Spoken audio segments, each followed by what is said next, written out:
Assalamualaikum. My name is Nur Alia binti Asri. Let me introduce to you my teammates. This is Sharmin Najiha binti Hassan, Muhammad Hasif Muhaimin bin Hamidun, Syahira binti Shariza, and Nur Hazika binti Fazli. So now, let me show to you a short video about an accident in a workplace. Let's take a look.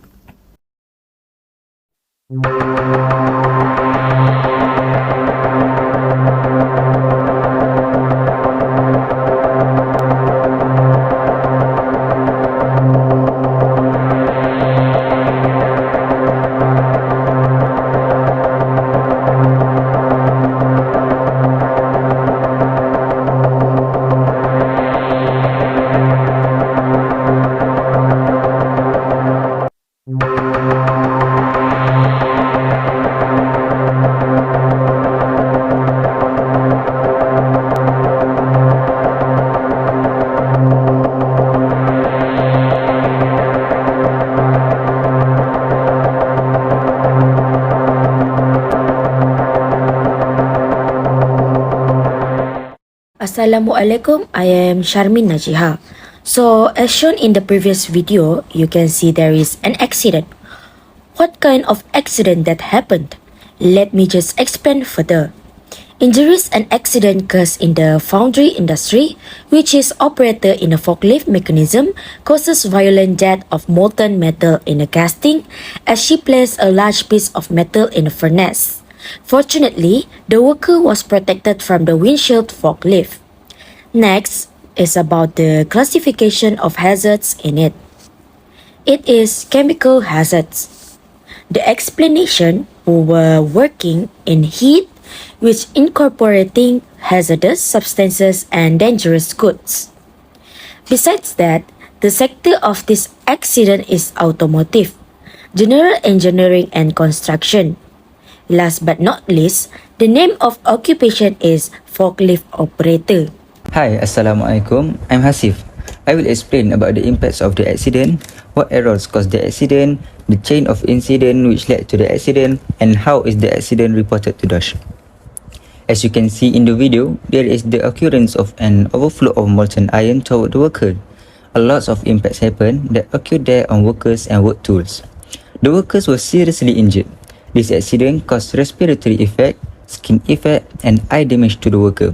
For work tools, this accident caused serious damage at the forklift, such as damage at the tires, the engine, and the body of forklift. Then, I will explain about the errors caused the accident. The errors caused the accident is human error. This accident caused by the worker's own fault. This is because the worker do the work frivolous, not following procedures correctly, and no guide and assistance from other workers. Next, the chain of incident which led to the accidents. First, the worker take the pile of iron with the forklift. Then, the worker wanted to put the pile of iron in the molten iron to be disposed. Then, the worker thrown the pile of iron in the molten iron and the molten iron splashed out, hit the forklift and the worker. The worker thrown the pile of iron into the molten iron. That was the wrong procedure. If according to the procedure, the iron cannot be thrown into the molten iron. It only needs to be placed slowly. Lastly, I will explain how is the accident reported to DOSH. First, each company should submit one form JKKP8 to DOSH headquarters before 31 January each year to register of all accidents, dangerous occurrence, occupational poisonings, and occupational disease. Second, an employer must notify the nearest DOSH office of any accident, dangerous occurrence, occupational poisoning, or disease which has occurred or is likely to occur at the workplace. Hi, Assalamualaikum. I'm Syahira binti Shariza. So today, we are going to talk about how will the accident be communicated in the workplace. As we all know, there are multiple ways to communicate about accident in a workplace, and one of them is to hold a regular meeting by engaging them and asking them if they have any concern and to review safety procedure. Making safe meeting mandatory will also help to keep safety at the top of the employee's mind. Other than that, the employers can also use photos and video Example like showing them the footage of the accident that happened before and try to demonstrate the correct procedure so that they know the right initiative to take in future. Next, what could have been done to prevent the accident or reduce the impact of the accident? One of the ways is to ensure routine maintenance of equipment. In many cases, work accidents occur due to some failure of equipment, vehicles, or machinery. An employer should always conduct a proper and appropriate routine maintenance of machinery and equipment used by employees. Any machinery or equipment that is faulty or in need of repair should be immediately serviced or replaced. An employer should also alert their employees to any faulty or defective equipment and document all maintenance records. For example, Section 1926.431 require maintenance of equipment. The employer shall ensure that all wiring components and utilization equipment in hazardous location are maintained in a dust-tight, dust ignition-proof, or explosion-proof condition as appropriate. There shall be no loose or missing screw, gasket, threaded connection, seals, or other impairment to a tight condition. Hi, I'm Hazika. So next, about practicable recommendation to the management to prevent recurrence of such accidents.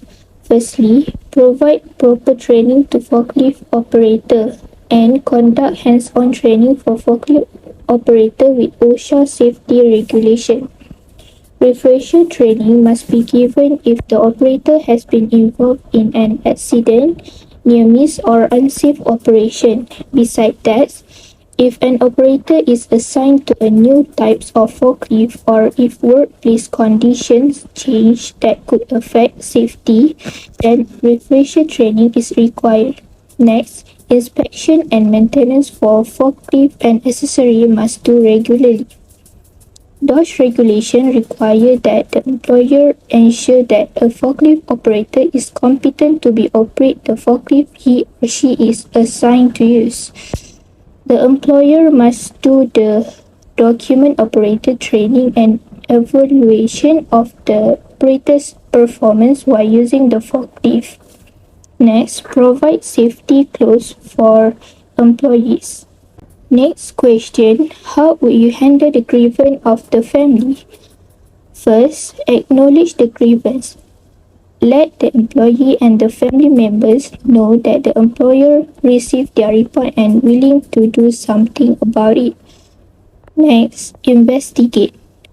Gather any relevant information about the accident. And then hold the formal meeting.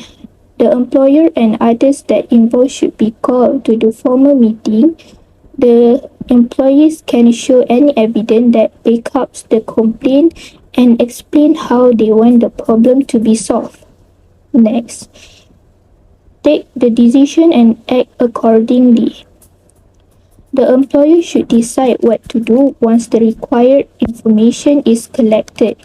The employer have to think how to make improvement to ensure the safety of the employee. Other than that, the employer must advise the employees on how they should handle the similar situation in the future. In conclusion, DOSH is responsible for ensuring the safety, health and welfare of people at work as well as protecting other people from the safety and health hazards arising from the work activities. All parties need to play their respective responsibilities, whether employers, employees, or the DOSH itself, to ensure the safety of people at work is guaranteed and no unwanted things happen that can lead to injury or death. So that's all from us. We hope our explanations are all clear and hope you guys enjoy our presentation.